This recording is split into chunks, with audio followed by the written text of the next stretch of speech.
Hello, सबको welcome है इस नया चैनल में साइंस फार्मिंग।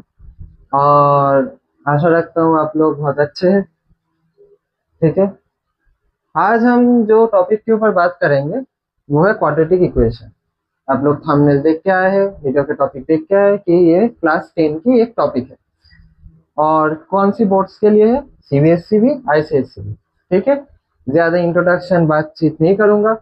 ठीक है, टॉपिक में घुस जाऊंगा, पढ़ाते पढ़ाते तो बातचीत होती रहेगी। मेरा नाम अंजिष्णु सोम है। ठीक है। और मैं आशा रखूंगा कि मैं जो पढ़ाऊंगा आप लोगों को समझ में आएगा और आप लोगों का जो भी डाउट होगा इस चैप्टर से रिलेटेड वो क्लियर हो जाएगा। अगर फिर भी कोई डाउट रहता है तो आप लोग कमेंट सेक्शन में मुझे बताएंगे और मैं कोशिश करूंगा कि आप लोगों की वो जो डाउट है वो क्लियर हो जाए। ठीक है। और एक छोटी सी बात मैं पहले ही डिस्क्लेमर की तरह बोल देना चाहता हूँ कि मैं हिंदी बैकग्राउंड से नहीं हूँ। तो मेरा जो हिंदी है ना वो बहुत अच्छा तो नहीं होगा। तो बीच बीच में मैं इंग्लिश भी बोलूंगा, हिंदी भी बोलूंगा ऑब्वियसली। तो मेरा मदर टंग हिंदी है नहीं, मेरा मदर टंग बंगाली है। तो आशा रखता हूँ कि सही से बोल पाऊंगा और आप लोग भी समझ पाएंगे। अगर कहीं पर भी अटक जाऊं तो माफ कर देना। ठीक है। अच्छा, तो ये जो चैप्टर का नाम है ये है क्वाड्रेटिक इक्वेशन, राइट। अब ये क्वाड्रेटिक इक्वेशन में दो शब्द थे, एक क्वाड्रेटिक और एक इक्वेशन। तो पहली बात तो मैं हम लोग को समझना होगा कि ये इक्वेशन क्या होता है, राइट। इसके बाद हम समझेंगे कि क्वाड्रेटिक क्या होता है, राइट। अच्छा, इक्वेशन क्या होता है इसका थोड़ा बहुत हमें तो आइडिया है। ठीक है। जैसे एक मान लीजिए 3x+5 इक्वल टू 2, ये एक इक्वेशन हो गया। कैसे पता लग रहा है ये इक्वेशन है? क्योंकि एक इक्वल टू के थ्रू बैलेंस करके बैठा हुआ है। ठीक है। ये एक रिलेशन को डिफाइन कर रहा है कि अगर x का एक वैल्यू मैं पुट करता हूँ और करस्पॉन्डिंगली y का एक वैल्यू पुट करता हूँ तो दोनों का जो सम आएगा उसका वैल्यू 2 आएगा, राइट। अच्छा, अब ये जो इक्वेशन है, हर एक इक्वेशन किसको डिफाइन करता है? हर एक इक्वेशन किसको डिफाइन करता है? हर एक इक्वेशन कोई ना कोई ज्योमेट्रिकल स्ट्रक्चर को डिफाइन करता है। क्या बोला? हर एक इक्वेशन कोई ना कोई ज्योमेट्रिकल स्ट्रक्चर को डिफाइन करता है। जैसे ये जो इक्वेशन मैंने लिखा है वो किसको डिफाइन करेगा? वो एक ज्योमेट्रिकल स्ट्रक्चर जिसको हम स्ट्रेट लाइन बोलते हैं उसको डिफाइन करेगा। अच्छा, कैसे? ये भी तो क्वेश्चन है। कैसे? ऐसे कि x का एक वैल्यू तुम ले लो, उसका कॉरेस्पॉन्डिंग y का एक वैल्यू तुम आ जाएगा। कैसे? देखो 3x+y=2, तो मैं अगली लाइन पे लिख सकता हूँ y=2 - 3x। सपोज x का वैल्यू तुमने 0 लिया तो x का 0 वैल्यू लेने पर y का एक वैल्यू आएगा 2। तो पॉइंट क्या बनेगा? 0, 2। अब तुम बोलोगे कि ये पॉइंट का क्या मामला है? ये मामला है कि ये जो पॉइंट बनेगा, ये पॉइंट, ये जो स्ट्रेट लाइन मैंने ड्रॉ किया इस स्ट्रेट लाइन के ऊपर एक पॉइंट होगा। और एक स्ट्रेट लाइन में कितना पॉइंट रहता है? एक स्ट्रेट लाइन में इनफाइनाइटली मेनी पॉइंट रहता है। कोई भी एक ज्योमेट्रिकल स्ट्रक्चर तुम ले लो, उस ज्योमेट्रिकल स्ट्रक्चर में इनफाइनाइटली मेनी पॉइंट रहता है, राइट। तो उस इनफाइनाइटली मेनी पॉइंट का एक पॉइंट है 0, 2। इस तरीके से तुम एक्स का एक एक वैल्यू बिठाते जाओ और वाई का एक एक वैल्यू पाते जाओगे होता है हासिल होगा। You will get some value of y, right. For every value of x you will get some value of y, right. तो वो जो एक्स और वाई का वैल्यू आएगा वो एक्स का कोऑर्डिनेट और वाई का कोऑर्डिनेट मिला के एक पॉइंट का कोऑर्डिनेट आएगा, राइट। और वही पॉइंट आपस में बिठा के तुम क्या ज्योमेट्रिकल स्ट्रक्चर अचीव करोगे? एक स्ट्रेट लाइन। तो हम लोगों को ये समझ में आया कि ये जो इक्वेशन है वो एक स्ट्रेट लाइन का है। इसका मतलब क्वाड्रेटिक इक्वेशन हम लोग जो पढ़ने जा रहे हैं, अभी तक हमने घुसा नहीं है उस चैप्टर में, वो भी किसी एक ज्योमेट्रिकल स्ट्रक्चर का क्या होगा? मैथमेटिकल वर्जन होगा। कोई भी ज्योमेट्रिकल स्ट्रक्चर का मैथमेटिकल वर्जन मतलब थियोरिटिकल वर्जन, मैथमेटिकल वर्जन, कुछ भी बोल लो, वो है तुम्हारा इक्वेशन।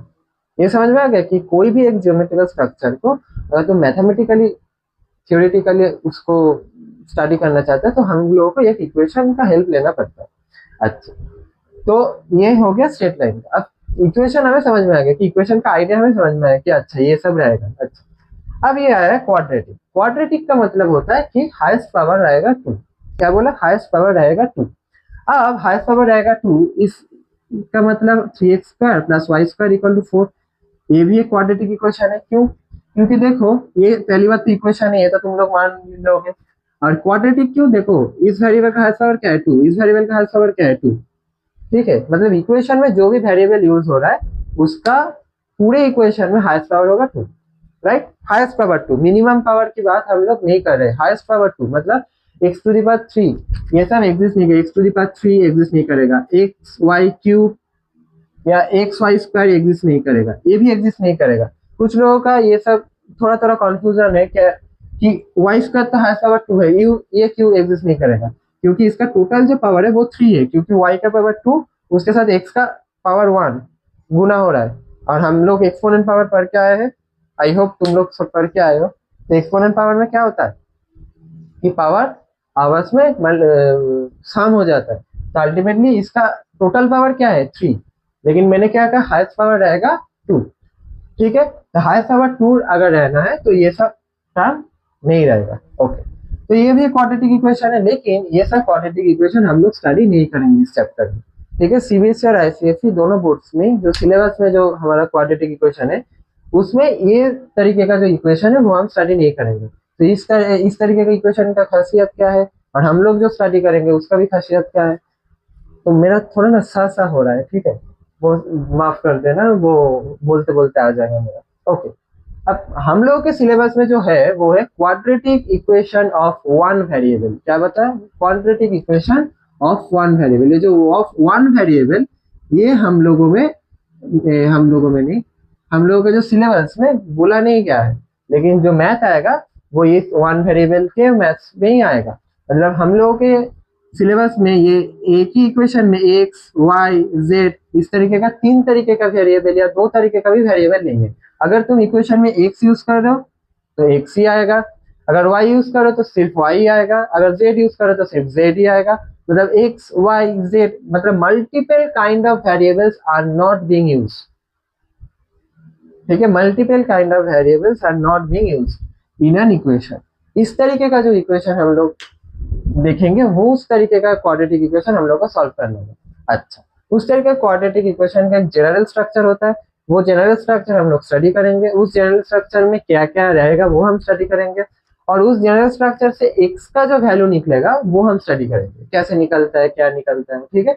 और वो जो एक्स का वैल्यू निकलेगा उसको हम क्या बोलते हैं, कैसे उसका जो नेचर है वो पता चलेगा। ये सब जो चीज है वो हम स्टडी करेंगे इस पूरे चैप्टर में। बहुत ही आसान सा चैप्टर है, इस चैप्टर से नंबर कम लाने का कोई भी मतलब नंबर अगर इस चैप्टर से कम है तो वो ज्यादा बड़ी बात है कि इस चैप्टर से भी कम नंबर आ रहा है। तो इतना आसान चैप्टर है, ठीक है। मैं और भी आसान तरीके से समझाने की कोशिश कर रहा हूँ और I hope I will succeed. तो ठीक है, मेरा हिंदी के मतलब हिंदी बोलने में ना क्या हो रहा है कि मेरा इंग्लिश खराब हो जा रहा है, ठीक है। तो ओके, कोई बात नहीं है, तुम लोग भी मैथ सीख ही रहे हो, मैं भी हिंदी सीख ही लूंगा। अच्छा, जनरल स्ट्रक्चर क्या होता है quadratic equation of one variable का। पहले मैं स्ट्रक्चर लिखता हूँ, उसके बाद मैं समझाता हूँ कि क्यों ऐसा स्ट्रक्चर होता है। जनरल स्ट्रक्चर होता है कि a x square plus b x plus c equal to 0। This is the general structure of quadratic equation of one variable. मैं बार बार एक ही बात बोल रहा हूँ कि quadratic equation of one variable, ये वन वेरिएबल बोलना बहुत जरूरी है। अगर नहीं बोलते हो तो दिमाग में रखो, ऐसा नहीं कि चैप्टर के शुरू में नहीं है तो आप क्यों बोल रहे हो, अगर आप बोल रहे हो तो गलत ही बोल रहे हो। नहीं, मैं समझाऊंगा कि क्यों बोल रहा हूँ मैं। क्वाड्रेटिक इक्वेशन का मतलब है कि आप हाईएस्ट पावर 2 होगा, लेकिन हाईएस्ट पावर 2 में ये बात कहीं पर मेंशन नहीं है कि आप एक वेरिएबल चूज करोगे कि 2 वेरिएबल कि 3 वेरिएबल, लेकिन तुम लोगों के सिलेबस में सिर्फ और सिर्फ quadratic equation of one variable है, ये बात समझ लो, ठीक है। Quadratic equation of one variable का जो ये जनरल स्ट्रक्चर है, मैंने पहले ही कहा था हर एक इक्वेशन कोई ना कोई ज्योमेट्री को रिप्रेजेंट करता है, कोई बार कोई ज्योमेट्री का स्ट्रक्चर को रिप्रेजेंट करता है। तो ये जो इक्वेशन है ये भी कोई ना कोई ज्योमेट्री का स्ट्रक्चर को रिप्रेजेंट करेगा। एक ज्योमेट्री का स्ट्रक्चर है उसको बोलते हैं पैराबोला। क्या बोलते हैं? पैराबोला। ये पैराबोला को रिप्रेजेंट करता है, ठीक है। पैराबोला कैसे दिखता है? अगर इस तरीके का, मतलब तुम लोग कैपिटल यू लिखते हो, कैपिटल यू वो एक पैराबोला ही है, कैपिटल यू एक पैराबोला ही है, ये पैराबोला, ठीक है। समझ में आ गया पैराबोला? अब ये एक सिर्फ स्ट्रक्चर में दिखा रहा हूँ, समझ में आ गया? पूछना ऑब्वियसली बात है। इसका मतलब जो डिटेल्स है तुम लोगों के 11 में कॉनिक सेक्शन नाम के एक चैप्टर आता है, उसके अंडर में पैराबोला, हाइपरबोला, इलिप्स ये सब पढ़ाया जाता है। तो तुम लोग अभी सिर्फ ये जान लो कि ये जो स्ट्रक्चर है, सॉरी ये जो इक्वेशन है, ये इक्वेशन भी कोई ना कोई ज्योमेट्रिकल स्ट्रक्चर को रिप्रेजेंट करेगा। ऑब्वियसली बात है, मैंने पहले ही कहा था, मतलब एकदम वीडियो के शुरू में ये स्ट्रेट लाइन बताते समय तो वो है पैराबोला, एक नाम जान लो, ठीक है। ओके, अब आता हूँ कि इसके डिटेल्स में क्या, कि ये जो स्ट्रक्चर है इसको ही क्यों जनरल स्ट्रक्चर हमने मान लिया, यही क्यों जनरल स्ट्रक्चर है। देखो मैंने क्या कहा था, हाईएस्ट पावर रहेगा 2, तो हाईएस्ट पावर 2 है। मिनिमम पावर क्या रहेगा मैंने बताया नहीं, तो मिनिमम पावर क्या रह सकता है, हाईएस्ट पावर 2 है, तो मिनिमम पावर उसके बाद 1 रह सकता है या 0 रह सकता है, 1 भी है 0 भी है। तुमने कहा कि सी में 0 का क्या पावर है, सी को मैं ऐसे लिखता हूँ, c into x to the power 0, और एक्स टू द पावर 0 हमेशा 1 होता है। तो हर एक जो कांस्टेंट पार्ट होता है इक्वेशन का कांस्टेंट पार्ट मतलब वो एक्स टू द पावर 0 का कोएफिशिएंट है। इक्वेशन का कांस्टेंट पावर मतलब कांस्टेंट, कोई भी इक्वेशन का जो कांस्टेंट पार्ट है, इस कांस्टेंट पार्ट को मैं एक्स टू द पावर 0 या वाई टू द पावर 0 के कोएफिशिएंट के तरीके भी से लिख सकता हूँ, राइट। ये तुम लोगों को समझ में आ रहा है आई गेस। ओके, तो हाईएस्ट पावर 2 है, मैंने क्या कहा, क्वाड्रेटिक इक्वेशन होगा तो हाईएस्ट पावर 2 रहना ही होगा, ये इसका नेसेसरी कंडीशन है, मतलब इसमें तुम कॉम्प्रोमाइज नहीं कर सकते। इसका मतलब ये जो एक्स स्क्वायर का कोएफिशिएंट है ए, कोएफिशिएंट क्या हो सकता है, कुछ भी हो सकता है, कोई भी रियल नंबर हो सकता है, ठीक है। मुझे पता है सीबीएसई का जो रियल नंबर वाला चैप्टर है वो अभी तक पढ़ा है नहीं क्या, ठीक है।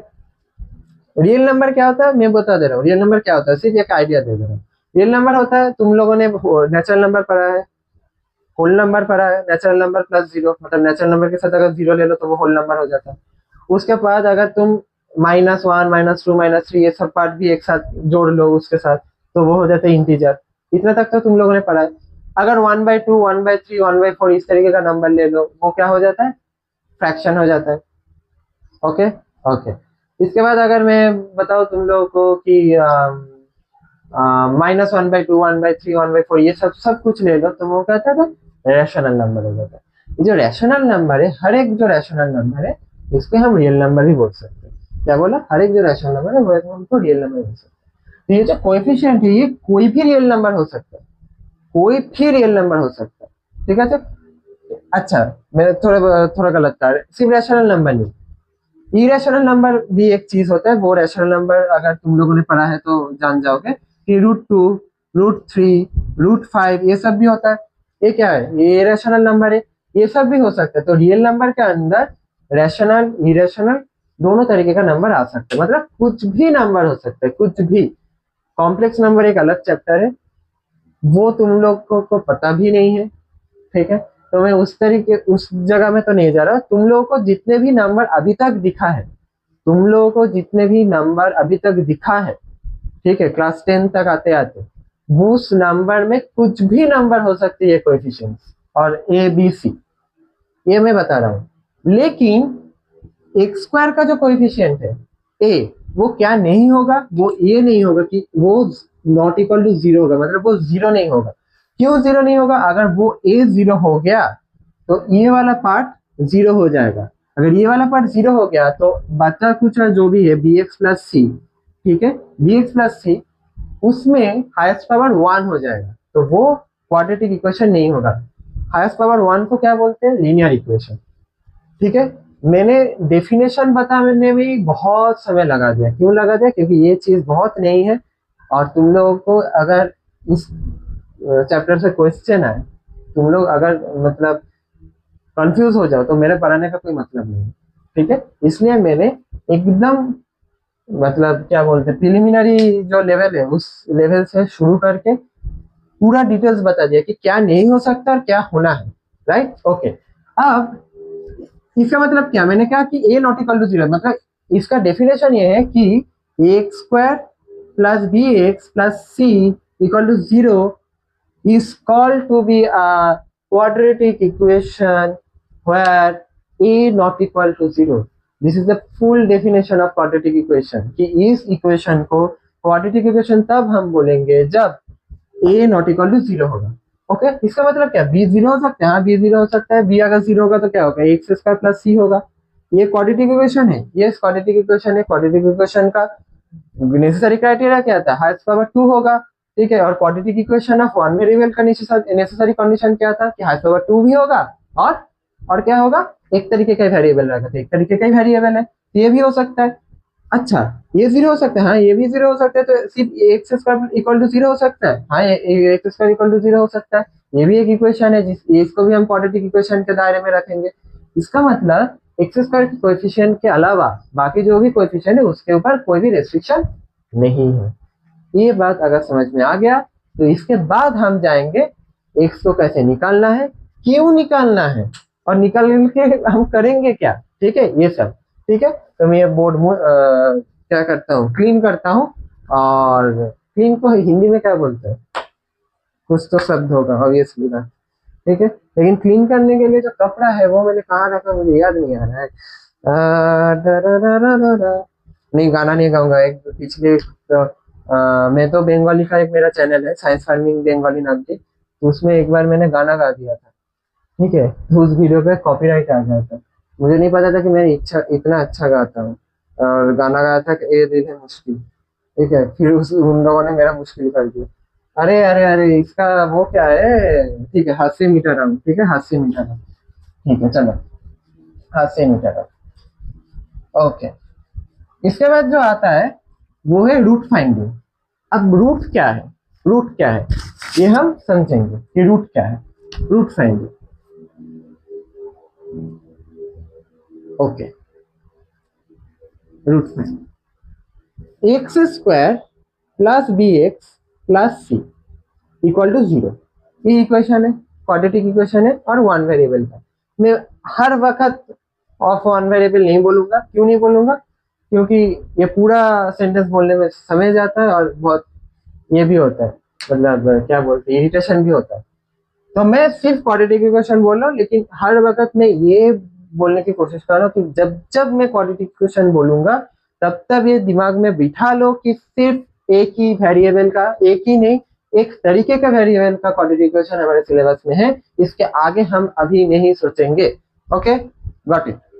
अच्छा, रूट फाइंडिंग का मतलब है कि ये जो इक्वेशन है इस इक्वेशन में एक्स का कितने वैल्यू निकल सकते हैं। अब एक्स का कितना वैल्यू मतलब, अच्छा मैं इसको एक नंबर के साथ रिप्लेस करता हूँ, मतलब ए का एक नंबर दे देता हूँ, बी का एक नंबर देता हूँ, सी का एक कांस्टेंट, मतलब एक ठीक ठाक देखने वाला क्वाड्रेटिक इक्वेशन बना रहा हूँ। Suppose two x square plus three x plus one equal to zero, two x square plus three x plus one equal to zero.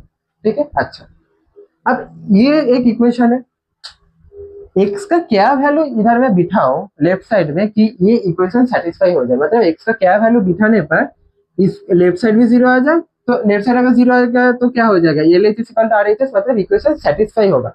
अगर एक्स का कोई वैल्यू बिठाने पर left hand side and right hand side equal हो जाता है तो उस वैल्यू को ही बोलते हैं उस इक्वेशन का रूट्स। मैंने क्या कहा, एक वेरिएबल का जो भी वैल्यू मैं पुट करूंगा वो वैल्यू बिठाने पर वो इक्वेशन में आफ्टर कैलकुलेशन अगर L H S equal to R H S आ जाए तो वही वैल्यू उस इक्वेशन का रूट्स कहलाएगा। ओके, अच्छा तो मुझे ये बताओ कि क्वाड्रेटिक इक्वेशन का कितना रूट्स निकल सकता है, quadratic equation of one variable का कितना रूट्स निकल सकता है। The answer is quadratic equation का दो रूट्स निकलेगा। क्या बताया मैंने, दो रूट्स निकलेगा, दो मतलब एक्स का पॉसिबल वैल्यू दो होगा, दो।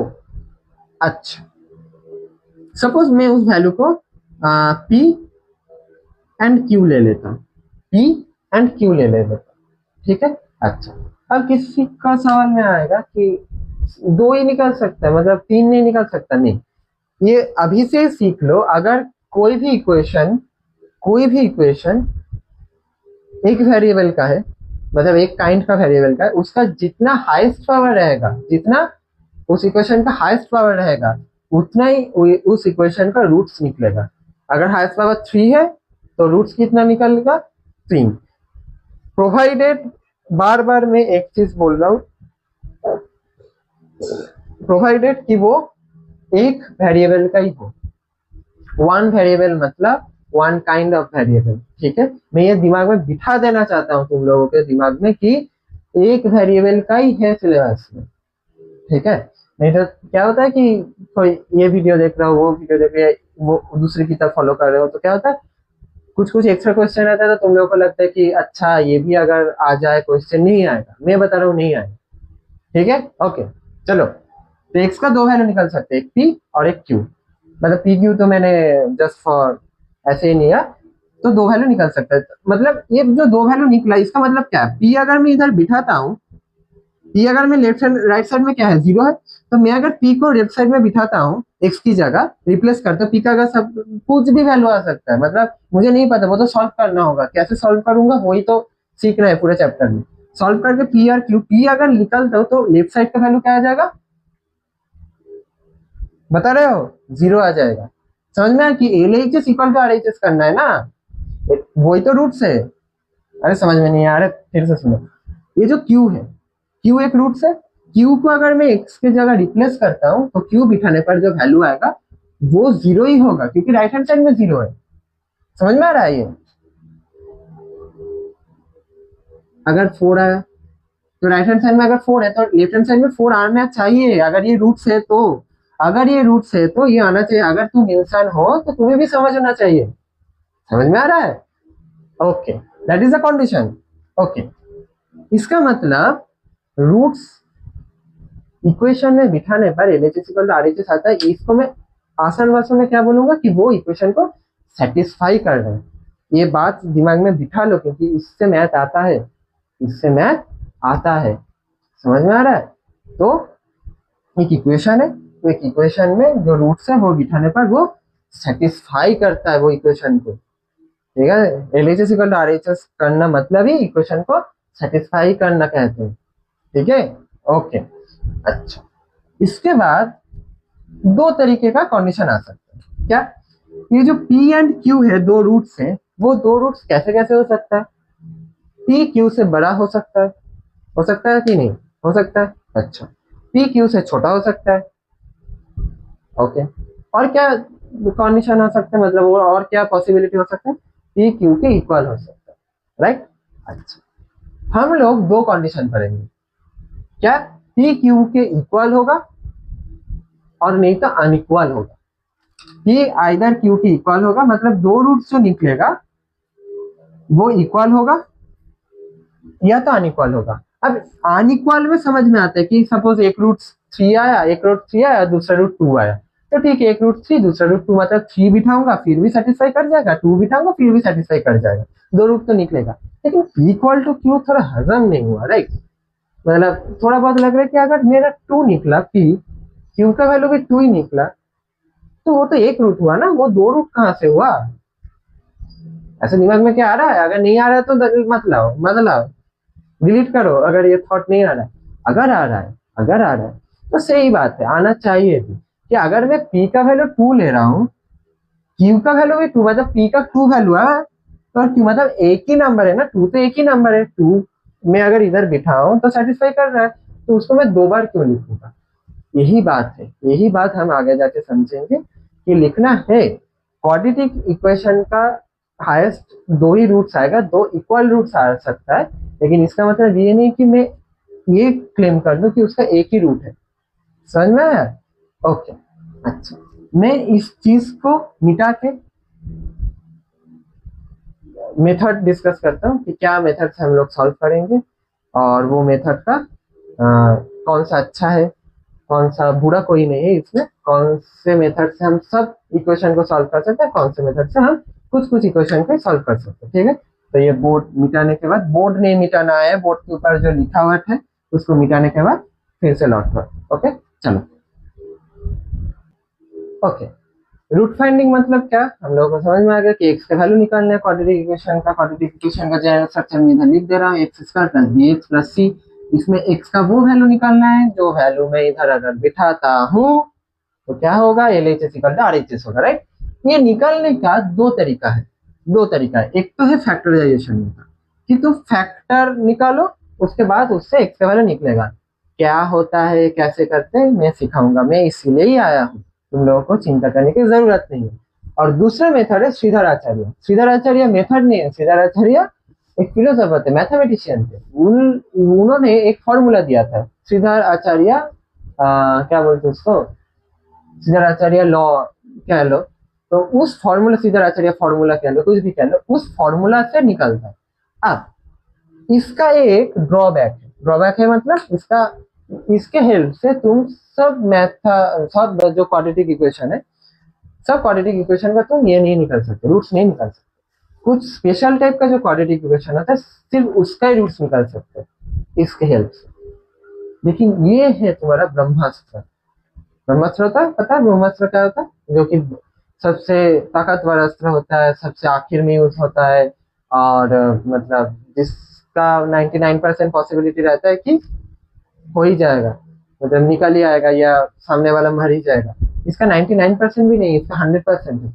मतलब जो जो क्वाड्रेटिक इक्वेशन फैक्टराइजेशन मेथड से करा जा सकता है वो श्रीधराचार्य से भी करा जा सकता है, लेकिन the opposite is not true.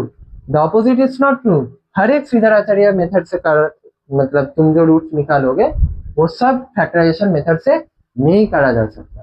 ठीक है, हम लोग दोनों ही सीखेंगे, हम लोग दोनों ही सीखेंगे। ठीक है, आज हम सीखेंगे फैक्टराइजेशन मेथड, क्योंकि फैक्टराइजेशन मेथड कुछ स्पेशल टाइप के मैथ में यूज होता है। फैक्टराइजेशन मेथड सीखेंगे, उससे रूट्स निकालना सीखेंगे, रूट्स के ऊपर कुछ कुछ मैथ हम सीखेंगे। ठीक है, और आज का क्लास यही एंड करेंगे। छोटा क्लास होगा, छोटे छोटे क्लास से ही सीख लो।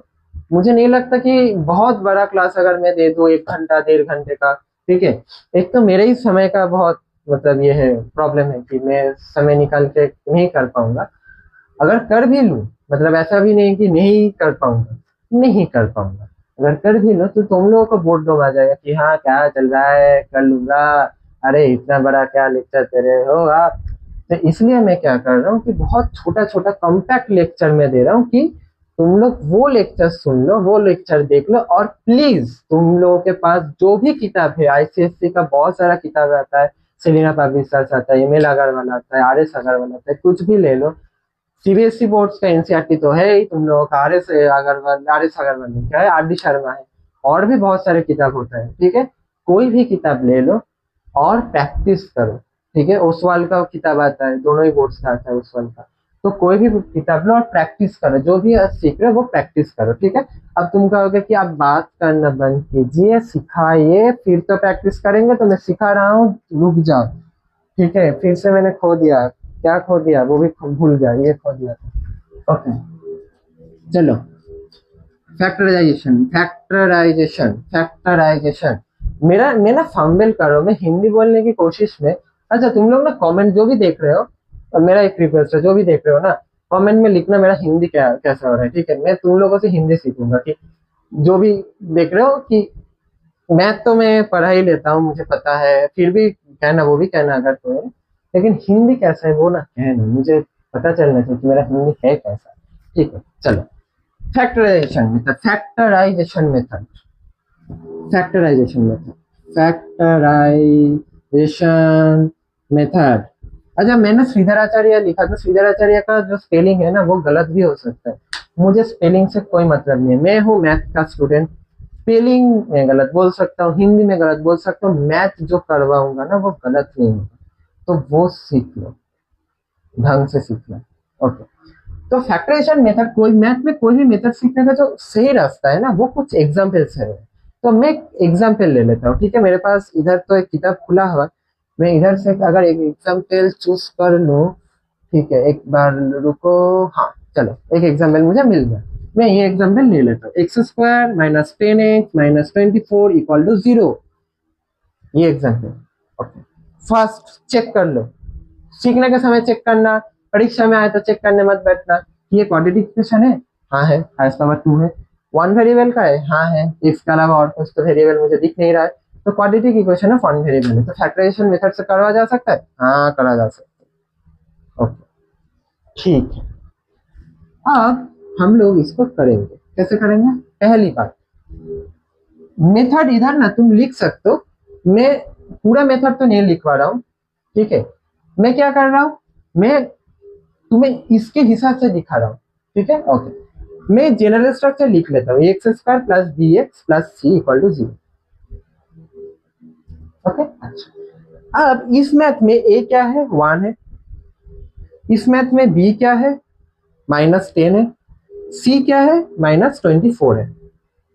इतना तो समझ में आ गया, ये देख के कंपेयर करके तुम लिख सकते हो, इधर a 1 है, b -10 है, c -24 है। Okay, good.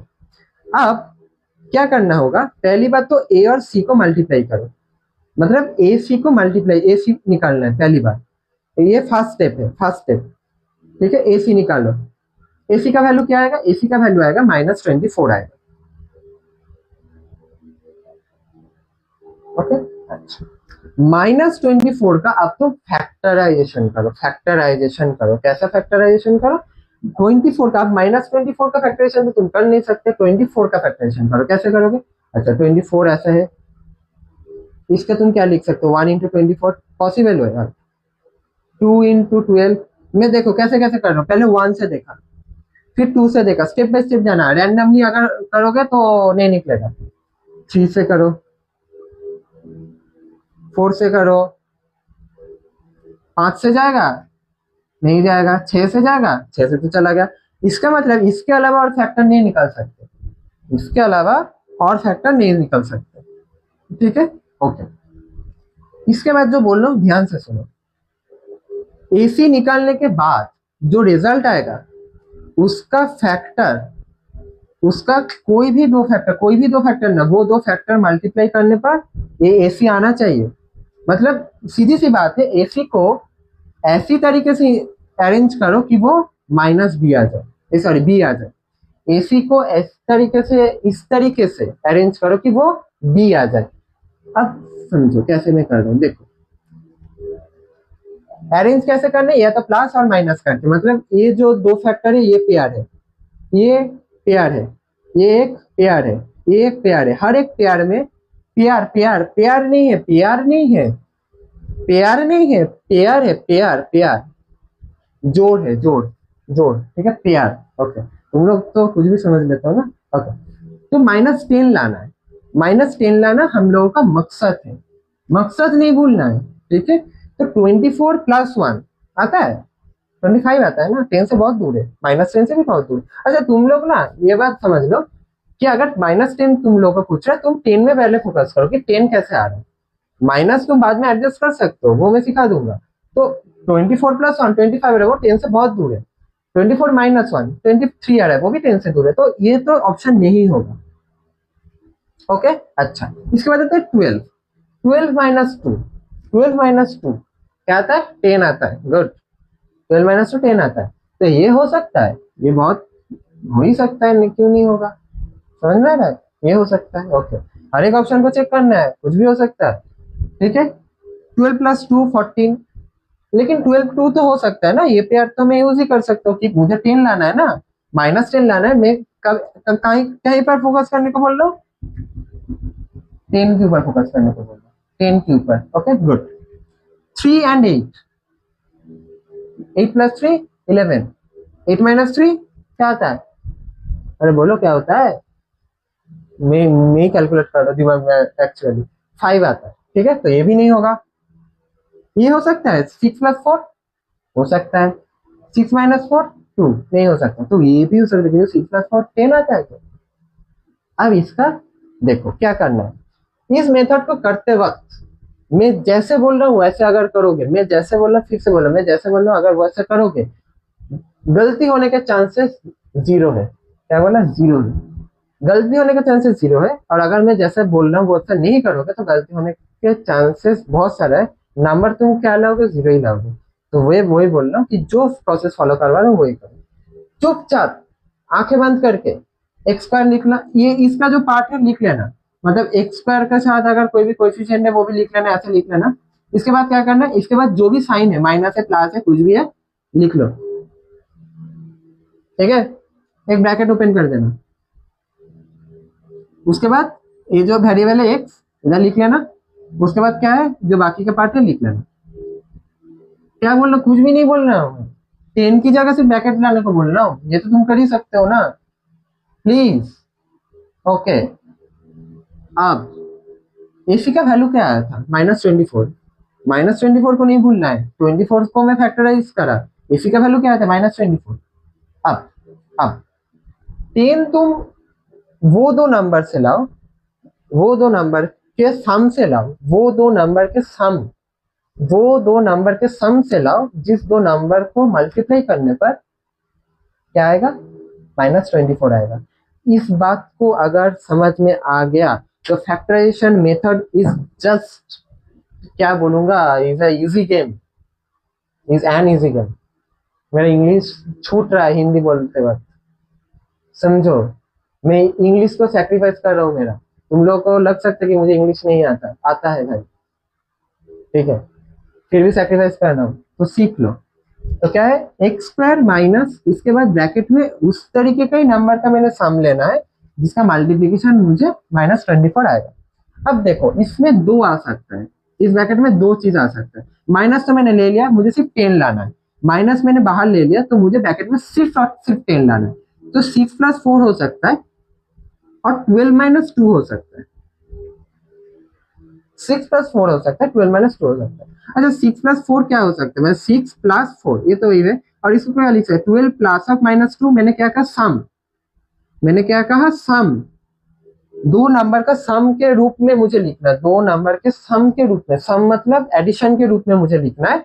जो दो नंबर का अगर मैं मल्टीप्लाई करूँ तो -24 आएगा। अब मैं देखो 6 और 4 दो नंबर है, उसका सम के तरीके से मैं 10 को लिख सकता हूँ, लेकिन 6 × 4 क्या आता है, +24, तो ये नहीं होगा। 12 +/-2, और 12 और -2 का एडिशन है, तो 12 × -2 क्या होता है, अरे बोलो जल्दी बोलो, -24 होता है ना। तो 12 -2 लिख सकते हो इधर, और यही लिखूंगा, यही लिखूंगा। तुम लोगों को लगेगा कि अच्छा दो ऑप्शन आ सकता है, उसमें से मैंने एक लिया, नहीं। हर एक इक्वेशन में, फैक्टराइजेशन मेथड में, मिडिल को किस तरीके के नंबर के प्लस या माइनस में लिखना है, वो उसका एक ही ऑप्शन, यूनिक ऑप्शन आ सकता है, ठीक है। मैंने ये डिस्कट करा, क्यों डिस्कट करा, फिर से बोल देता हूँ कि बीच जैसे है वैसे ही लिख लो, इधर वो साइन है बिठा लो, उसके बाद ब्रैकेट में जो बिठाना है वो यही नंबर होगा, जो एक्स का जो कोएफिशिएंट है, ठीक है, उसके जो साइन है माइनस प्लस वो बाहर लिख लो। और जो वैल्यू वाला पार्ट है 10, इधर में 10 है, वो 10 को इस तरीके के लिखो, इस तरीके से लिखो कि दो नंबर के प्लस या माइनस के तरीके से लिखो कि वो दो या दो नंबर के मल्टीप्लीकेशन होगा। ये जो एसी का वैल्यू आया है -24, वो समझ में आ गया, गुड, वेरी गुड। तो ये मैंने लिख लिया, तो दो ऑप्शन था, मैं मीटर आउट। इसके बाद क्या करनी है, इसके बाद ब्रैकेट ओपन करना है, ये तो तुम लोग कर ही सकते हो, ये तो बचपन से सीख रहे हो ना। अच्छा दूसरी बात, मैं जब इक्वेशन सॉल्व कर रहा हूँ, लेफ्ट साइड में मैं क्या दे रहा हूँ, इम्प्लीकेशन साइन। इम्प्लीकेशन साइन दे सकते हो, और दे सकते हो, मतलब इस ये या तो ये दे सकते हो या तो ये दे सकते हो, और ठीक है। लेकिन कुछ नहीं दूंगा ये मत करना, ये देना नेसेसिटी है। आईसीएससी सीबीएसई दोनों बोर्ड के लिए नेसेसिटी है। अगर कोई भी एक बोर्ड, अगर तुम लोग आपस में डिसाइड कर लो कि नहीं दूंगा, तो इसमें नंबर रिडक्शन होने के चांसेस है, और ये बोर्ड्स के रूल है कि नंबर रिड्यूस हो जाएगा, कि तुम्हारे एक्स का सब सही वैल्यू आया लेकिन ये तुमने नहीं दिया, तो रिड्यूस हो जाएगा नंबर। तो प्लीज मत करना। क्यों नहीं करना ये मैं अलग से वीडियो बना के बोल दूंगा, तो चिंता मत करना। ओके, एक्स स्क्वायर माइनस ए, तो x square -12x -12x minus minus +2x -24। ये बात तो समझ में आ जाना चाहिए, ये बात तो समझ में आ जाना चाहिए, प्लीज प्लीज, ये तो आ ही गया है। ओके, इसके बाद क्या करना है, पहले दो से एक्स कॉमन ले सकता हूँ मैं, कॉमन लेना, फिर इसके बाद कॉमन लेना है।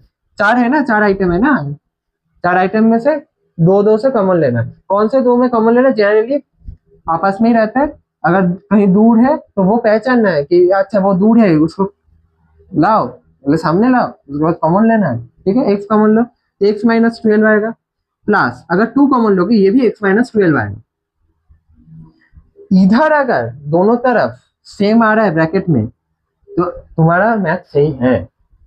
अगर इधर ब्रैकेट में सेम नहीं आ रहा है कहीं पर, तो तुमने साइन का कुछ अलग किया। ज्यादातर क्या होता है, ये x -12 आएगा, इधर तुम करोगे तो x +12 आएगा। इसका मतलब साइन का कुछ गड़बड़ तुमने किया है, वो आइडेंटिफाई करना, और उसके बाद फिर से मैथ को सही सही तरीके से करना, ठीक है। ओके, इसके बाद देखो, इसका मतलब क्या, x -12 इसके साथ भी गुना है, इसके साथ भी गुना है, तो x -12 को मैं कॉमन ले सकता हूँ, तो x -12 मैंने कॉमन ले लिया, और बचा कुचा क्या रहा, x +2, तो ये दो फैक्टर आ गया। अच्छा, अब देखो ये एक पर्टिकुलर सेगमेंट है, सेक्शन है, ये पर्टिकुलर सेगमेंट है। अब इस दोनों का मल्टीप्लिकेशन 0 है। अच्छा, मैं अगर इसको p मान लू, अच्छा p मैंने उधर माना था, तुम लोग लगाएगा अच्छा वही रूट है, नहीं, अरे अरे अरे अरे, ढक्कन गिर गया। अच्छा एक्स में इसको मैं अगर सपोज मान लूँ कोई भी एम मान लो और अगर एन मान लो ये, ठीक है। अच्छा क्या हो सकता है एम इंटू एन अगर जीरो है तो क्या क्या पॉसिबिलिटी हो सकता है ये मुझे बताओ। एम और एन अगर जीरो है तो क्या पॉसिबिलिटी है? एम जीरो हो सकता है, एम अगर जीरो है और एन अगर कुछ भी है तो एम इंटू एन क्या होगा? जीरो होगा, ठीक है। एन जीरो हो सकता है, एन जीरो हो सकता है, ठीक है। अच्छा दोनों जीरो हो सकता है, एम भी जीरो एन भी जीरो हो सकता है, राइट। तो इसका मतलब क्या आइदर ये लिखना होगा either x minus twelve equal to zero और x plus two equal to zero. तो इसका मतलब क्या है x equal to twelve x equal to minus two, the roots are twelve and minus two. अब तुम देखो मैंने क्या कहा था, अगर रूट निकल गया, रूट्स का मतलब क्या है, रूट अगर बिठा के तो L H S equal to R H S आएगा, तो आर एच एस में क्या है जीरो, तो माइनस टू बिठा के तो दिखाओ माइनस टू का होल स्क्वायर, इसकी जगह माइनस टू बिठा रहा हूँ, minus ten into minus two minus 24, क्या वैल्यू आएगा देखो, माइनस टू का होल स्क्वायर 4 आता है, ये आएगा माइनस माइनस प्लस 20 और माइनस 24। अगर 4 प्लस 20 24 माइनस 24 देखो जीरो ही आ गया। 12 बिठा के दिखाओ, दिखाओ नहीं, देखो खुद देखो, मुझे दिखाना नहीं है, देखो देखोगे जीरो ही आएगा। और 12 और माइनस टू के अलावा 12 और माइनस टू के अलावा और कोई भी तुम नंबर नहीं ला सकोगे जिस इस इक्वेशन के लिए, पर्टिकुलर इस इक्वेशन के लिए जो बिठाने पर L H S equal to R H S होगा। समझ में आ गया? तो ऐसे निकलते हैं फैक्टराइजेशन मेथड। फैक्टराइजेशन मेथड का और भी सब हम करेंगे, उससे पहले हम लोग कुछ और मैथ कर लेते हैं। एक मिनट, और एक क्वेश्चन मैंने ढूंढ के रखा है तुम लोगों के लिए। ओके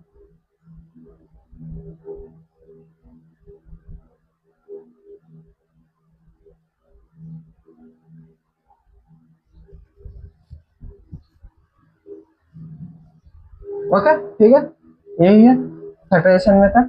तो फैक्टराइजेशन मेथड का तुम लोगों ने आई गेस थोड़ा बहुत तो पहचान ही लिया होगा। और भी मैथ करेंगे, रुक जाओ मैं ढूंढ रहा हूँ, ढूंढते हम लोग करते हैं। मैं ये वाला हिस्सा तो ऑब्वियसली काट ही दूंगा, ठीक है, कि मैं ढूंढने का जो जगह है वो काट ही दूंगा। तो चलो नेक्स्ट मैथ करते हैं।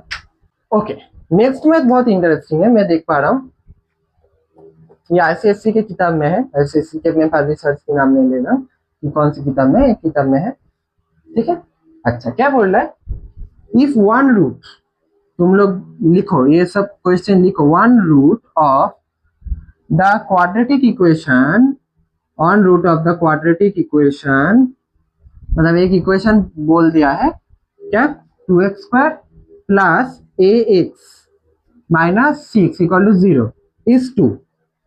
कितना रूट रह सकता है? 2 रूट रह सकते हैं, उसमें से एक रूट तुमको बोल दिया है। Find the value of A, find the value of A, find the value of A.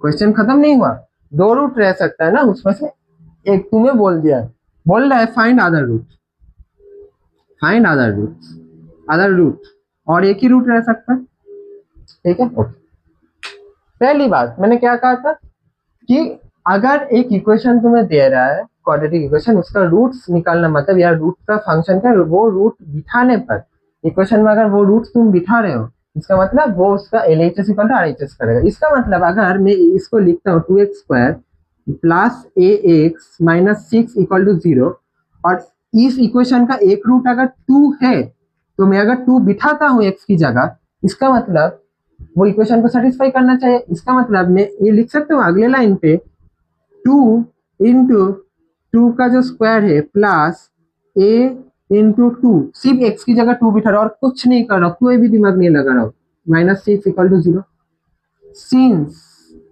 One root is 2। समझ में आ रहा है? ये मैथ मैंने इसलिए चूज किया कि तुम लोगों को रूट का फंक्शन समझ में आएगा। ओके ओके तो 2 × 4 8 हो गया, plus 2a minus 6 equal to 0। इसके बाद क्या आएगा, 2 प्लस 2a इक्वल टू 0 और 2a इक्वल टू -2 और a इक्वल टू आ गया -1, a इक्वल टू आ गया -1। ठीक है, ओके। इसका मतलब मैं इधर लिख सकता हूँ 2x² -x, एक ही जगह -1 लिखूंगा तो -x आएगा, -6 इक्वल टू 0। ये एक इक्वेशन ही तो आएगा, एक पूरा इक्वेशन आ गया। ओके, अगर मुझे पूरा इक्वेशन मिल गया और मैं फैक्टराइजेशन मेथड जानता हूँ तो मैं चेक कर लेता हूँ ना फैक्टराइजेशन मेथड से होता है कि नहीं। मैं बोल रहा हूँ कि फैक्टराइजेशन मेथड से होता है, कैसे चेक करना है क्या नहीं करना है वो मैं अब नहीं बताऊंगा, वो अगले दिन बताऊंगा। ठीक है, तो क्या करना होगा, पहली बात फिर से रिकैप करो, क्या है, ए और सी का मल्टीप्लीकेशन लेना है। ये ए है और सी मल्टीप्लाई करूंगा तो -12 आएगा। उसके बाद क्या करना है, पहले अगले लाइन पे 2x², बाहर क्या साइन है, माइनस साइन है। अब मैं वही मैथ चूज कर रहा हूँ जिसका बाहर माइनस साइन है, तो प्लस रहेगा तो बाहर में मैं प्लस ही लिख लूंगा। तो इसमें तो दिमाग लगा ही सकते हो तुम लोग। ब्रैकेट ओपन करना है, x -6 इक्वल टू 0, समझ में आ गया। Okay good. अब -12 का माइनस थोड़ा साइड में रखो, 12 का फैक्टराइजेशन करो, क्या क्या हो सकता है, 12 equal to 1 × 12, 12 equal to 2 × 6, 12 equal to 3 × 4। और नहीं हो सकता है, ये तीनों ही हो सकते हैं। अब क्या करना है, ये जो प्यार है तुम्हारे और हमारे बीच में, नहीं, ये जो प्यार है PAIR है, हर एक फैक्टर का प्यार है, उस प्यार को अंजाम दो। किस तरीके से, इस तरीके से अरेंज करो कि उसका जो सम या सब्ट्रैक्शन आएगा उसका आंसर आएगा, मतलब दो नंबर का जो दो नंबर तुम चूज कर रहे हो उसका सब्ट्रैक्शन या क्या बोलते हैं उसको, एडिशन आएगा -1। क्यों, एक्स का कोएफिशिएंट क्या था, -1, तो माइनस से तुमने कॉमन ले लिया तो 1 ही आएगा, 1 लाना है, और उसका मल्टीप्लीकेशन आएगा -12। ये बात तुम लोगों को क्या मैं समझा पा रहा हूँ कि नहीं पा रहा हूँ मुझे पता नहीं, मैं तो समझ पा रहा हूँ अपने आप को। ठीक है, ओके। तो देखो 12 और 1, 12 - 1 क्या होता है 11, 12 + 1 क्या होता है। और एक बात, सब्ट्रैक्शन और एडिशन ही करना, और कुछ नहीं करना है। ठीक है, तो 12 + 1 क्या होता है 13, 12 - 1 11, तो रिजेक्ट, मतलब 1 लाना है ना, -1 था, -1 × x था ना, तो x है माइनस ले लिया तो 1 लाना है। ब्रैकेट में इस तरीके से प्लस माइनस करूंगा कि 1 आएगा। 2 और 6 का देख लो, 6 + 2 8, 6 - 2 4, 3 और 4 का देख लो, 3 और 4 का अगर 4 + 3 करोगे तो 7 आएगा, लेकिन 4 - 3 करोगे तो क्या आएगा 1 आएगा। तो देखो और एक ऑप्शन तो है ही नहीं हमारे पास, यही होगा, यही देख लेता हूँ। फिर भी बिठाने से पहले, मैं तो बिठा दिया, बिठाने से पहले एक बार चेक कर लेना। तो क्या है 4 है और -3 है, 4 और 3 का मत देखना, 4 एंड -3, मैंने क्या कहा, बीच में मुझे दो नंबर का सम चाहिए, सम सम सम सम, और कोई सम नहीं, तुम लोग जो सोच रहे हो वो सब नहीं, एडिशन एडिशन। ठीक है, तो मैं इसको लिख सकता हूँ ना 4 प्लस ऑफ -3, और 4 और -3 का मल्टीप्लिकेशन क्या होता है, -12 भी तो आता है, और 4 - 3 क्या आता है 1 ही आता है। ब्रैकेट में 1 ही चाहिए था, बाहर माइनस चाहिए था, हो गया। तो 2x² -4 -4x minus minus plus 3x और -6 इक्वल टू 0। ठीक है, ICSE वालों तुम लोग ये सब करके आए हो ना, पता है मुझे, फिर भी मैं दिखा रहा हूँ तो देखिए। x -4 नहीं, हाँ x -2, 2x में कॉमन ले सकता हूँ ना, इससे 2x कॉमन ले सकता हूँ, ये तुम लोग को दिखाई दे रहा है, मुझे नहीं देखना, इधर देखो, मैं हैंडसम हूँ मुझे पता है, लेकिन इधर देखो। ठीक है, +3 x -2 इक्वल टू 0, तो 2x + 3 into x -2 equal to 0। फिर क्या करना है, फिर क्या करना है, फिर क्या करना है, आइदर और। अब देखो इधर से तो x इक्वल टू 2 निकलेगा, तुम्हें पता है, एक रूट तो बोल ही दिया है ना, तो मुझे ये नहीं निकलना है, मुझे अदर रूट निकलना है। तो फिर भी मैं इधर यही करूंगा, इधर 2x + 3 इक्वल टू 0, तो x इक्वल टू क्या होगा -3/2। और x minus two equal to zero, x equal to two. एक रूट तो मुझे बोल ही दिया है, तो मैं ये क्यों बोलूंगा फिर से। मैं क्या करूंगा, फाइंड अदर रूट बोला है, देयरफॉर अदर रूट इज -3/2। आज का क्लास इतना ही, ठीक है। फिर से मैं एक दिन आऊंगा और तुम्हें ये बाकी का जो सवाल है वो करवा दूंगा। दोनों बोर्ड्स के स्टूडेंट को रिक्वेस्ट है, शुरू शुरू के दिन है, मजे बहुत आ रहा है, बाद में नहीं आएगा। मतलब ऐसा नहीं कि मैं गलत पढ़ूंगा, मैं तुम लोग की बात कर रहा हूँ, मैं तो अच्छे पढ़ूंगा। मैं बोल रहा हूँ कि शुरू शुरू के दिन में ही पढ़ाई चालू कर दो, क्योंकि बाद में आता है बहुत प्रेशर, हर एक चैप्टर का, हर एक सब्जेक्ट का जो प्रेशर आएगा उसके उस समय तुम लोग नहीं कर पाओ, कि अगर अभी से नहीं करते हैं तो। मुझे पता है अभी अभी शुरू हुआ है सब कुछ, मतलब क्लास 10 का नया क्लास, कुछ लोगों का तो सीबीएसई का 9 का एग्जाम भी खत्म नहीं हुआ, ठीक है, वो शायद बाद में देखेगा। और अभी जो जो देख रहे हो उसमें से जिनका भी क्लास शुरू हो गया या क्लास 10 में आ चुके हो तुम लोग और वीडियो देख रहे हो, तो मैं कहूँगा कि सीरियसली करो, ठीक है। अगर सीरियसली नहीं करते हो तो अल्टीमेटली क्या होगा, देखने का फायदा नहीं है। मतलब ये करा ना, इसके बाद घर में ट्राई करो, जो मेथड मैंने कहा वो घर में ट्राई करो। मैं बोलूंगा कि फैक्टराइजेशन मेथड अगर ट्राई करो तो पहले कोशिश करो कि ये जो कोएफिशिएंट्स है वो कोएफिशिएंट सब इंटीजर है, मतलब या तो 2 - 2 1, मतलब फ्रैक्शन के कोएफिशिएंट अभी ट्राई मत करो। मैंने अभी तक नहीं करवाया, वो भी इसी रूल से होगा, सेम टू सेम रूल से होगा फैक्टराइजेशन, ठीक है। तुम लोगों का अलग सेगमेंट है। कोई भी किताब ले लो, सेलिना पब्लिशर्स, आईसीएससी के लिए एमएल अग्रवाल, आरएस अग्रवाल ले लो, एनसीईआरटी ले लो, आरडी शर्मा ले लो, कोई भी ले लो, फैक्टराइजेशन मेथड में अलग सेगमेंट है, उस सेगमेंट से करना चालू कर दो, ठीक है। और रूट्स, एक रूट से कैसे रूट सेटिस्फाई करके जो जो मैथ आ रहा है वो करना चालू कर दो। मैं करवाऊंगा, अगले दिन भी करूँ, लेकिन तुम लोग करना चालू कर दो और मुझे कमेंट सेक्शन में बताओ कि हाँ हाँ हमने किया है, हम लोग का आ रहा है कि हम लोग को नहीं आ रहा है, मैं भी इम्प्रूव करूंगा, ठीक है। और जरा हिंदी कैसा आ रहा है तो वो बताना। चलो ठीक है, आज का लेक्चर और लंबा नहीं करते, आज इतना ही। चलो tata, bye bye, see you next day.